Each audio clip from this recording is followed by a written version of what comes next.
పల్లెలో ఉచిత మెగా వైద్య శిబిరం ఏర్పాటు చేశారు. ప్రముఖ క్యాన్సర్ హాస్పిటల్ ఆర్కా ఉన్నం హాస్పిటల్ ఆధ్వర్యంలో ఏర్పాటు చేసిన ఈ మెడికల్ క్యాంపును ఎంపీ లావు శ్రీకృష్ణదేవరాయలు, ఎమ్మెల్యే ఎరపతినేని శ్రీనివాసరావు ప్రారంభించారు. ప్రభుత్వం పేదల వైద్యం కోసం కోట్లు ఖర్చు చేస్తుందని ఎమ్మెల్యే శ్రీనివాసరావు అన్నారు. రాష్ట్ర అభివృద్ధి కోసం కూటమి కృషి చేస్తున్న వైసీపీ అసత్య ప్రచారాలు చేస్తూ ప్రజలను రెచ్చగొడుతున్నారని చెప్పారు. అసత్య ప్రచారాలు చేస్తున్న వైసీపీ నేతలకు నరాల బలహీనత ఉన్నట్లు ఎమ్మెల్యే ఎద్దేవా చేశారు. బ్రాహ్మణపల్లి మెడికల్ కాలేజ్ పనులు వేగంగా కొనసాగుతున్నాయని ఎంపీ లావు వ్యాఖ్యానించారు.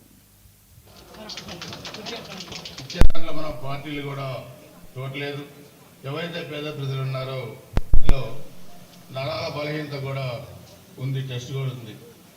ప్రత్యేక పార్టీలకు ఏమైనా నరాల బలహీనత ఉంది, ఒకసారి డాక్టర్లు కూడా సరి చేసుకోవాల్సిన వైద్యం చేయాల్సిన అవసరం కూడా ఉంది. ఎందుకంటే విమర్శలు చేయకుండా నరాల బలహీనత ఉన్న వాళ్ళు విమర్శలు చేస్తారు. అలాంటి నరాల బలహీనతకు వైద్యం చేస్తే బాగుంటుందని చెప్పి కూడా ప్రత్యేక పార్టీలకి నేను డాక్టర్లను సూచిస్తున్నాను. మంచి చెప్పాలి, చెడు చెప్పాలి.